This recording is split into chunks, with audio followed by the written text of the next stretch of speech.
Hi. Welcome to the Bi.4.Twi Podcast.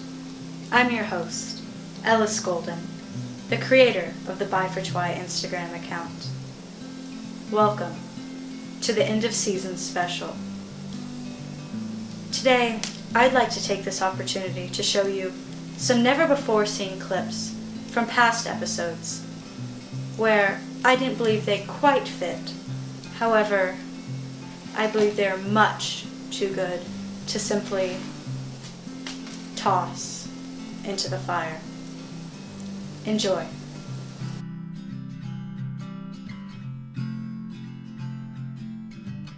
It's just a beautiful full circle moment. I love just how the cultures kind of come around to Twilight, and even if you like dislike it, it's like not really cool to say that. It's like, yeah, we know that there's problematic aspects, we know that it's not high art, but it's like, who we know, shut up about it. It's Yeah, like it's like more cool to just either not talk about it or be super into it or be like ironically like, yeah, I put it on sometimes to have a good laugh. Like, it's not cool to just shit on it, and it's like, you have anything else to say? Anything else to add? right, right. Do you hate taxes? Do you like, Right. okay, cool. Like Mondays stink, right? It's like, right. come Look at you on. being so individual. And I think that's Mhm. kind of what it was about back then. Like people are still obsessed with this is so deep, but people are so obsessed with the idea of like being like unique and identity and everything. And I think people nowadays really appreciate camaraderie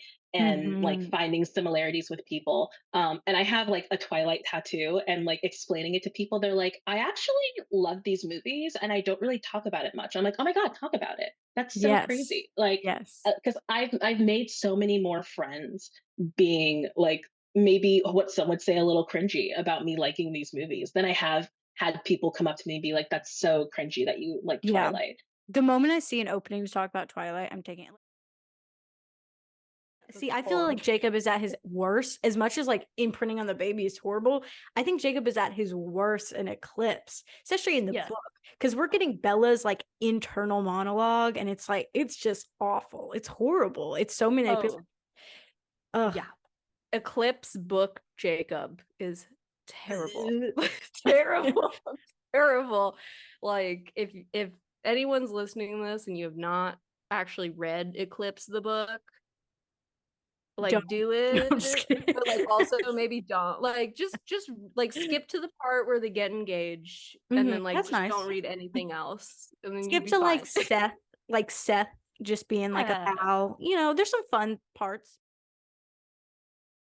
I was gonna say, I'm like, I know this is New Moon, but what I'll say about Eclipse, and it's really my big gripe with the book, is that they hype up the fight which I think they actually did right by in the movie. They actually show the fight.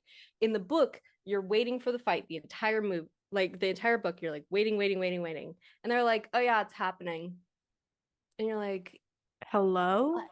You're like, Where? what's happening? And they're like, the fight's happening. Like, thank goodness for the Yeah. short half-life And of by the Bree's way, ambulance. nothing of consequence is gonna occur. Yeah. Yeah, They're everyone like, just goes home. Jacob gets hurt, but like, he's a wolf, so it heals. yeah. Who So cares? you're like, oh, that's the book. Yeah, no, and I'm happy to talk about, because I know that we kind of started in the like, why did I hate it? And I can speak a little bit more to that too, and share some of my background with Twilight. So I might have already mentioned this, but I was not a Twilight fan until about 2 years ago. I would say the last like year has been definitely more intense. So I had read like a couple of the chapters of the first book back in 2009, and I like weirdly remember like stopping on page 107, which is very funny because that's like right before everything important happens. So, but I'm like, I remember stopping there. I had borrowed my older sister's first copy and we were on our way to Europe. And as you do when you travel, I started reading a book and I never picked it back up again. And my sister loved Twilight like with a passion. The books very specifically, I should add. She absolutely despised the first movie. But My she guest last night had the exact same yeah. experience. Yep. Like she was furious. And I say was because she passed away in October.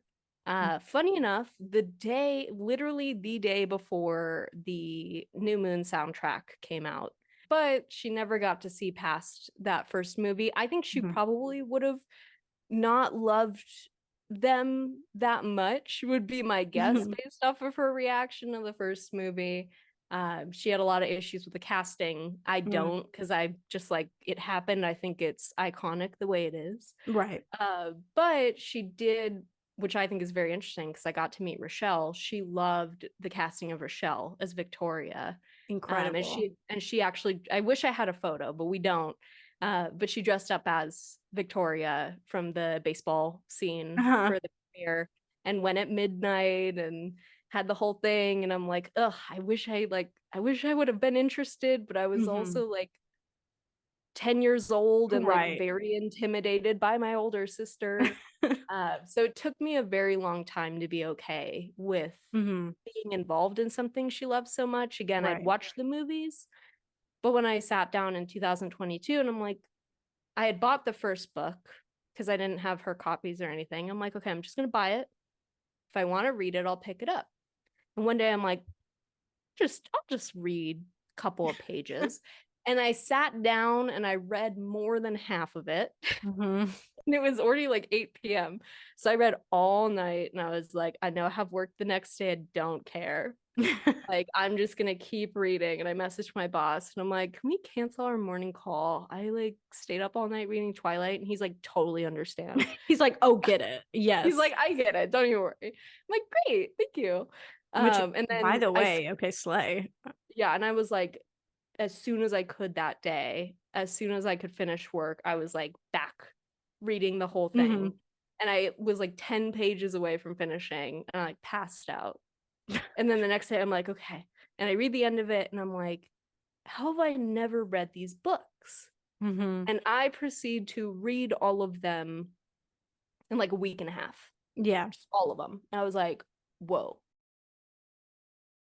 When I had just watched the movies, like I was saying, like I just would see New Moon and I was like, and I'm the type of person, I always want to watch them in chronological order. And I would get to New Moon and I'm like, oh, here we go again. Like, we're going to get to, this is so boring. And I was always very eager to get to Breaking Dawn because that used to be more of my favorite movie, the first one, because I'm like, the wedding's so cool. I do love the first one. Yeah, I'm like, the story's really cool. You actually get most of the meat of Breaking Dawn in that movie, in my opinion, anyways. Like, some of the shots, like, I will never get over when Bella's giving birth and they just like zoom in on her dead face. I'm like, that's I laugh every time. One of my favorite like masterpieces of any movie ever is that shot. But now I'm like, how quickly can I get through the first movie to watch New Moon? I'd be That's what I want for Esme, like her life. Before. It's so interesting. She went through, it's so interesting in her and Carlisle meeting and him just being almost this mythical figure to her. And then she tries to kill herself. Essentially she succeeds. And she, imagine waking up, you think you're like dead in heaven or something. And there's this doctor from when you were like an early teen who's the exact same. You'd be like, oh, I'm dead. Okay, cool. I'm hallucinating or I'm dead or, and then no. Actually, I'm your vampire. You're a vampire. Yeah, and you're my soulmate. And like I can pay for you to do whatever you want in life. I'm like, where can I find one of them?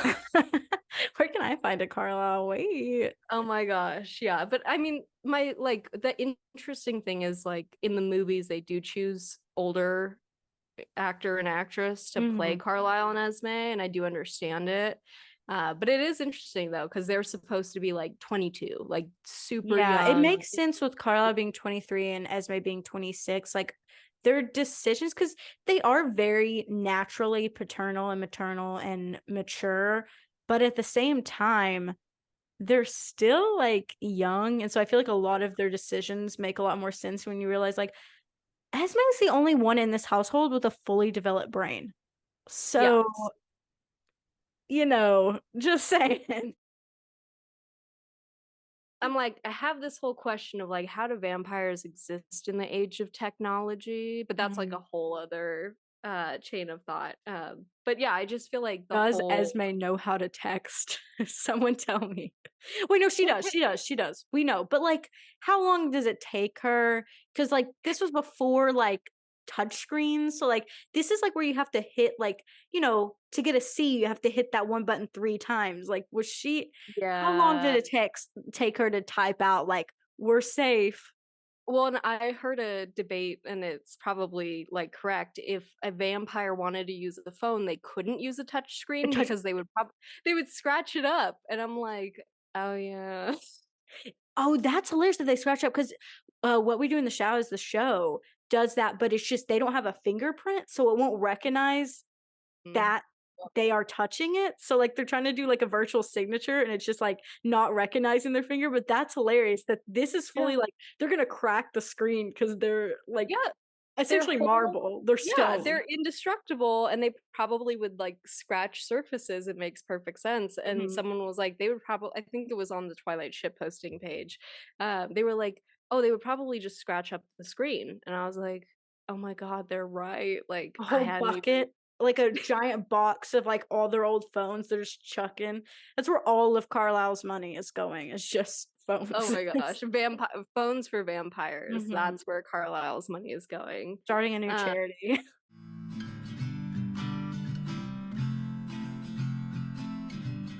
Yeah, I was saying to my dad, because my dad is a huge Twihard. He loves, and he calls me a fake fan. He said I told him I was doing this, and he said I shouldn't be allowed to do it because I don't listen to Paramore enough to consider myself a Twihard. That's the funniest reason I've ever heard in my life.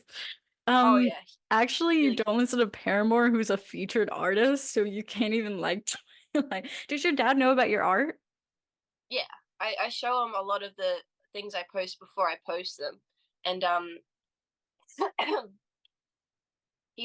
he's loved Twilight since before I even liked Twilight. Like he's loved Good it king. years. He wants to rewatch the whole series every few years because he loves it so much. And it I don't know. I just think that like the way he talks about some of the characters, especially Rosalie, like he hates Rosalie because, that's pretty much that's what they don't give him a reason to love her, or at least not like he doesn't get to see her the way that we do or That's that I true. do. And I try to show him like, no, she's a cool chick, and I'm getting there, but he just doesn't. Women aren't treated well in this series, so they're not loved as much as they should be. Definitely. Yeah, I feel like a lot of the kind of I don't know, I feel like a lot of our opinions, I guess, really do stem from like the fandom and fandom post and like kind of exploring more like deeper Twilight lore, like the illustrated guide and stuff, like because we get more of the character descriptions and little tidbits and stuff. And so yeah, I mean, we don't get really a lot from Rosalie, just straight books, straight movies. It kind of, we have to interpret and pick up like behind the scenes stuff Mhm. to really love her. So it makes sense, like, if he's just kind of consuming the media itself, why you would just be like, but I don't like her because she's mean to the protagonist, for the majority of the time. And that's so funny. I love that your dad is into it though, because I like my parents tolerate it, but they're like not into it. They just tolerate it for me.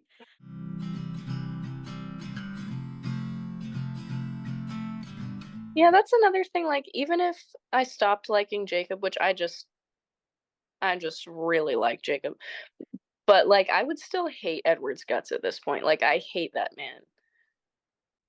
I just If you want to be if you want to be black pilled on Edward, apparently check out Corinne's TikTok, because I'm not really like on TikTok, so I watch like some of Corinne's TikToks, but like she has a billion on Jacob, on Renesmee, so many. And so I feel like, oh gosh, I gotta binge them all now. Maybe I'll start really hating Edward's It's apparently. My Bible. Like you don't know what you're about to get into. It changed my whole thing because I was like undyingly Team Edward for 10 years. Yeah, you're like scaring me. I'm like scared. I'm like, do I want to turn this page? Wink. That was like accidentally a pun. But oh my gosh. Okay, well now I've got to just doom scroll on her account until she's changed me. But what about Jacob's I mean, and I'm not pinning this just on Jacob. This is just examining Jacob and Renesmee. But what about like his desire to kill Renesmee pre-imprinting? Like, what do you think about that? No, and I'm not saying it's not, because honestly, everyone that wanted to kill Renesmee was being very logical. Because I mean, at a certain point, it wasn't even killing her, not to get into abortion topics, but she literally was not like a thing for a while. And so at first it's just like, well, essentially like Bella is just going to die. This is very idiotic to go with this essentially non-viable pregnancy. But then once she, has developed and it's like, well, it's too late now, it's still like, I feel it's still valid to be like, this is a bad decision, Bella. Like you're gonna die. You're gonna die. Yeah, I fully agree. Like I You're I just like, get yes, and the whole pro-life like thing Stephanie Meyer was trying to do is like you just made my argument clearer for why she should have aborted that. yeah. But also I feel like it's also strangely not pro-life or pro-choice in a way, because also like she made everyone but like Rosalie and Bella want to like get Renesmee the fuck out of there, because it's also just like, I don't know, it's almost like the way she presents it is also very logical. It's like Bella is going to die, like for sure. And she does die. They're just so happen to be vampires, so she's good. Yeah, I guess I see too much of like the Mormon allegory in the whole thing. Yeah. Like I feel like it was presented that way just so you could like I don't feel like everyone being in favor of the abortion is because like she was trying to show that side. I think it was like, oh my god, look at all this influence like trying to get abortion, and she still chose to Yeah. love.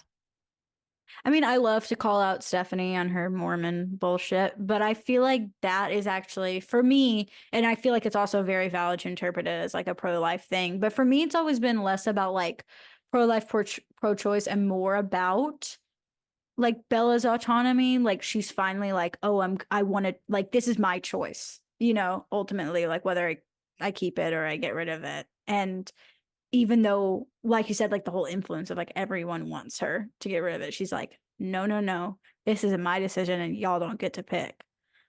Which is like big for Bella, because I feel like there's a lot of times where she's just like, fine, I guess, like I just want to please everyone, so I'll just go along with it. But that's one where she's like, no.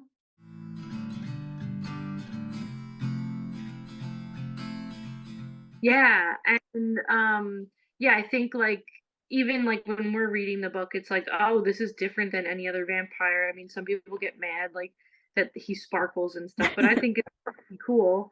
Yeah, I love that like it's so intense that maybe the myth, like they say maybe the myth came from someone thought they were on fire because it looks like they're fire. So they thought, vampires burn the sunlight, but really it's just like spark. I think it's interesting. It's not a traditional vampire story, but I think that that's actually can work to its favor, because I think Stephanie has actually come up with some really interesting like lore things.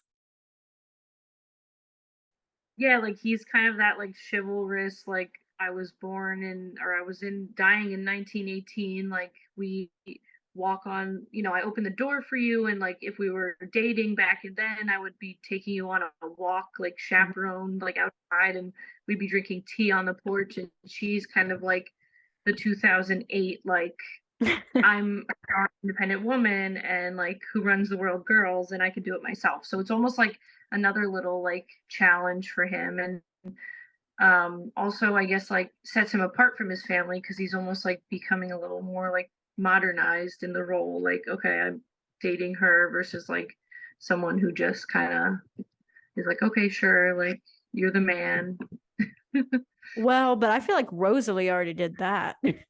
She saw Emma getting attacked by that bear and she said, wait a That minute. is true. And so did Alice. Honestly, Alice like was like, hey, Jasper, you don't know me, but I know everything about you, and I know that we're gonna get married and we're gonna live with this family. And he's like, who are you?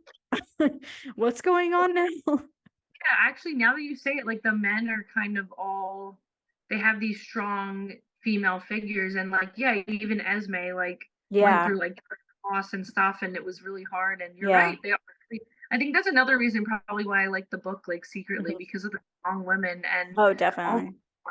yeah, I mean, there's definitely some, like, the Jessicas of the world, like, my eyes, and I definitely like saw more of myself in Bella than anybody else, Yeah. like that kind of point of view, like, um and I might be stepping on toes, but deleted scene, there's also a deleted character, Lauren. Yes. I know. Lauren, they kind of like made Jessica in the movies like Jessica plus Lauren, because they made her like a lot meaner, which is kind of like the Lauren role in the book. Like, she is like the mean girl. Like, she does not like Bella at all. Yeah, and she kind of like narrows her eyes at her, and like then Jessica's like, oh, you, because Tyler like asked you to Mhm. prom, this stuff. But so yeah, that was just like another thing I forgot. Oh my gosh. He goes to Alaska, which is where the whole Midnight Sun things comes from. Yes. There's one visual in Midnight Sun that's so funny, where he's laying on the snow in Alaska looking up at the sky, and like Tanya comes over to flirt unsuccessfully with him, and while they're talking, snow is just falling on him and he's slowly getting covered, and it's supposed to be like this, like, oh, so emotional, but the visual is so funny when you actually think about it for 2 seconds, which is just like he's just like moping, looking up at the sky, getting covered in snow. And it's so stupid and like over dramatic, which is so Yeah, him. I mean, I the whole know. book is just like over dramatic, but it's like, I don't know, it puts into perspective that Edward is a lot less nefarious than people might think, and he's actually just like a 17-year-old whiny emo boy at heart, you know.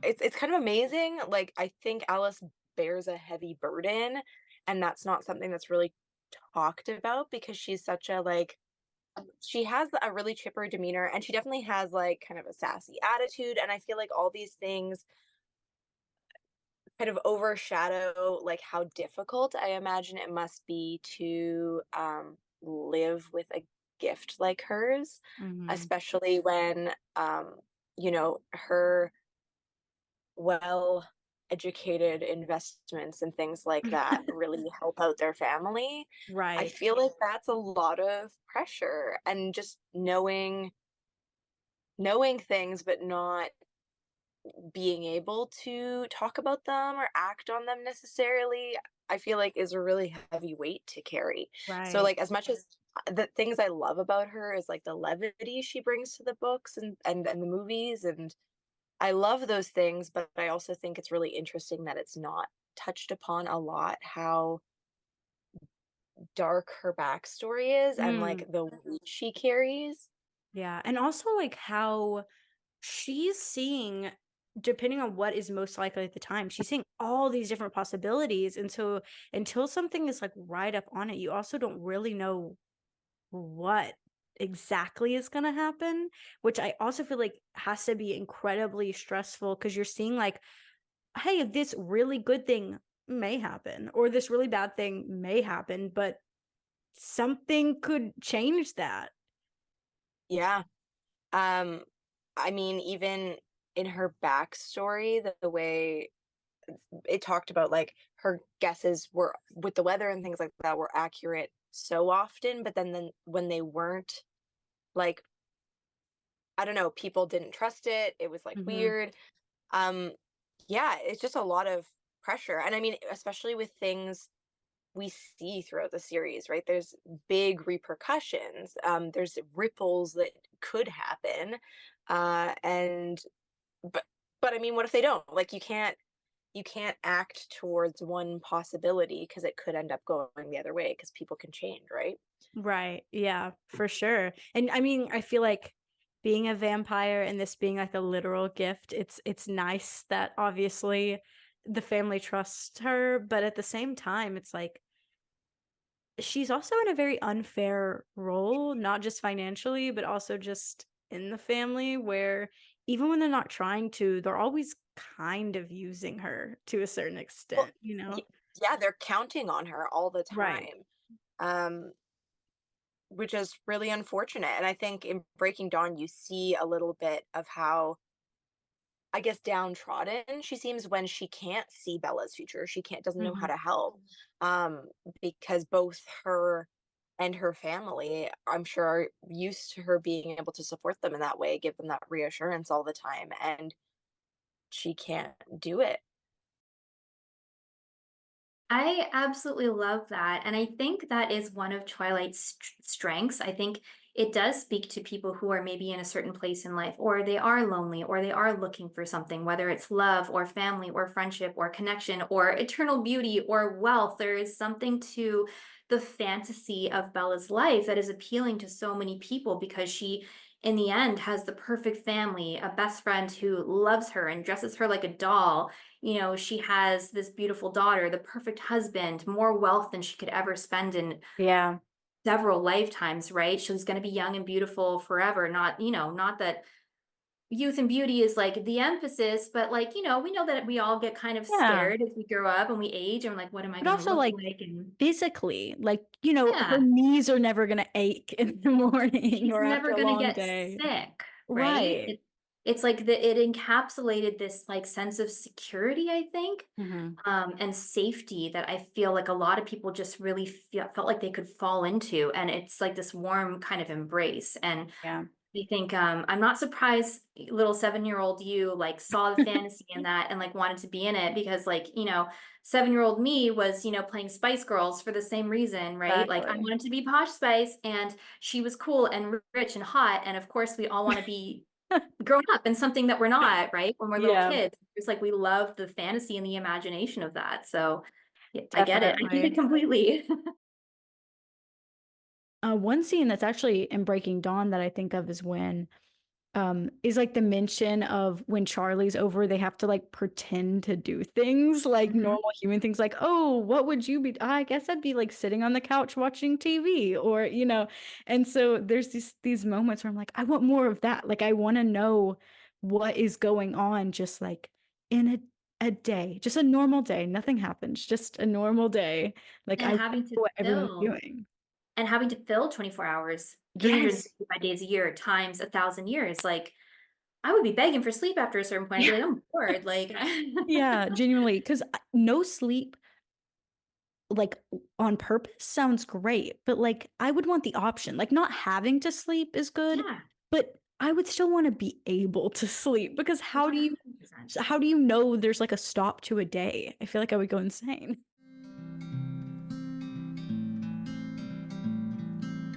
So I had to read Jane Eyre for a college class because I'm an English major, and um it was my first time reading it, and I was like, oh my God, because it's split into 3 books, as books used to be back then. And book 1 is like when Jane Eyre is like young, and then book 2 and 3, it's just book 2 is Twilight, book 3 is New Moon, like point blank period.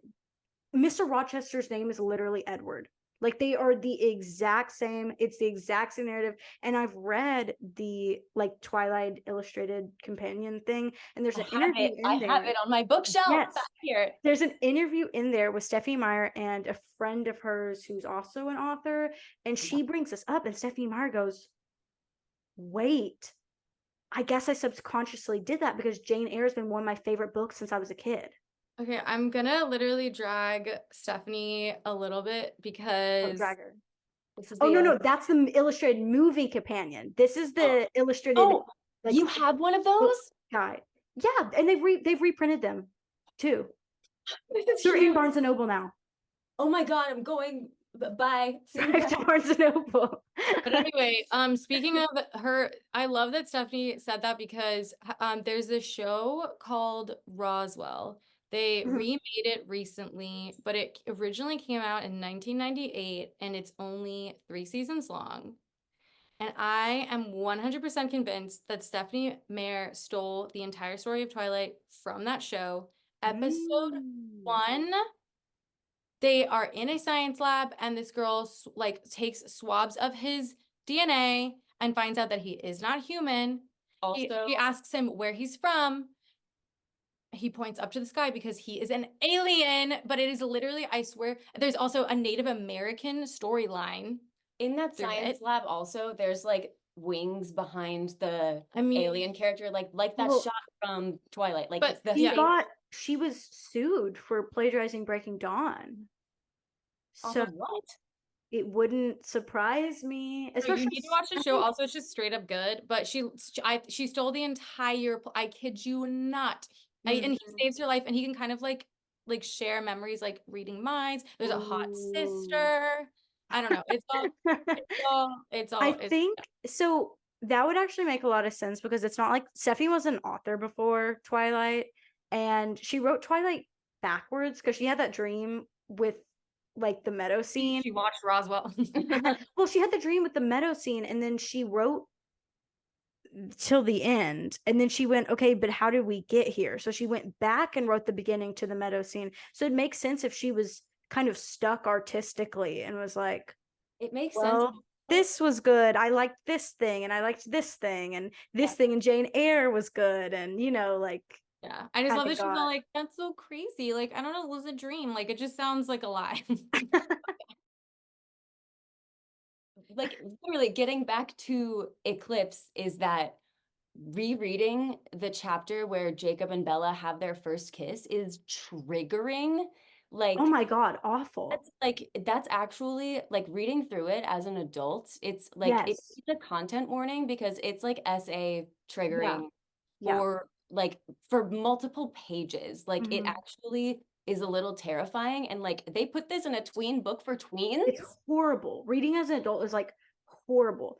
I reread the books like last year, and like as a multiple essay survivor, like Eclipse was a nightmare. Like she in the Eclipse episode, tune in because it's a lot of ranting, but it was just like it's taxing to read because every character is like character assassinated. Like Charlie high fives Jacob when he finds out that he kisses Bella. Charlie started off Charlie- so lovely. Okay, this is a really good example of a canon changing because Yes, the fandom, refused. the fandom right now, everyone's like, oh, Daddy Police Chief Swan, when like, first of all, ACAB.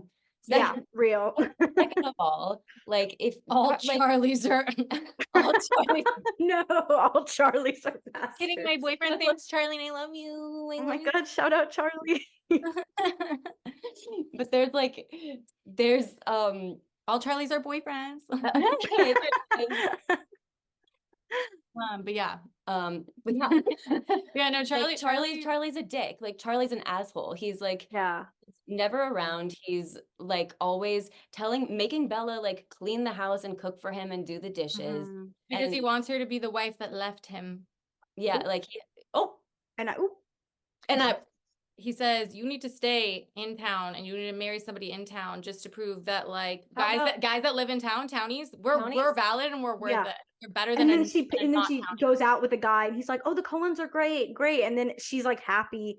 And I'm not saying that Edward is not toxic. I mean, if one of my girlfriends got treated and broken up with and was depressed the way that Bella was, I'd say never ever get back with him and I'll kill you if you can. No, but I'm talking about pre-baseball scene.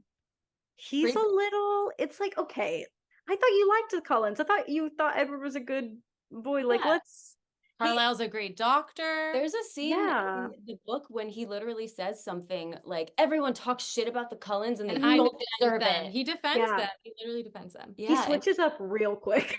yeah. He's like, Yeah. actually, everyone in town was right. The Cullens are off. Well, when And- Bella, wait, it was when Bella threatened to leave him and use the words that his wife used to leave him That he was because like- of Edward, that he said, never bring him back here because I can't have Yes. you Mhm. scar me again. Yeah, for sure. And look, I kind of disagree. I overall do like Charlie. Do I think he's perfect? No. Do I like him minus Eclipse? Yes.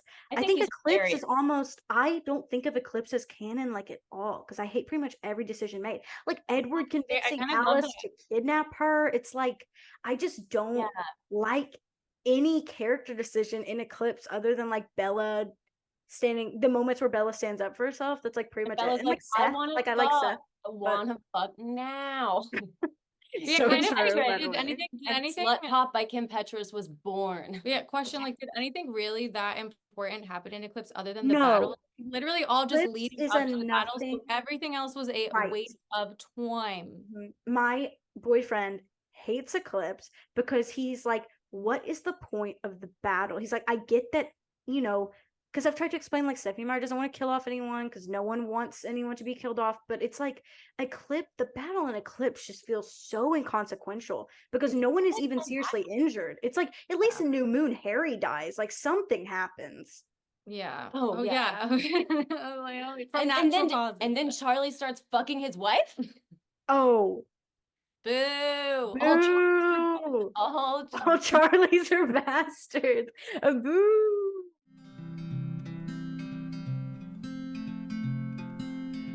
I know. I'm like, I can't wait to edit this. Like, it makes me excited to edit because I'm like, I get to listen to the conversation again, but like now I'm just listening to it, and a lot of this podcast has been like me interacting with people for the first time. So it's also very fun to just figure out like kind of the tone and the banter because it's all different. You know what I mean? Like everyone has different energy levels and has different things that they like to focus in on and little quirks and stuff. And it's just it's been super fun.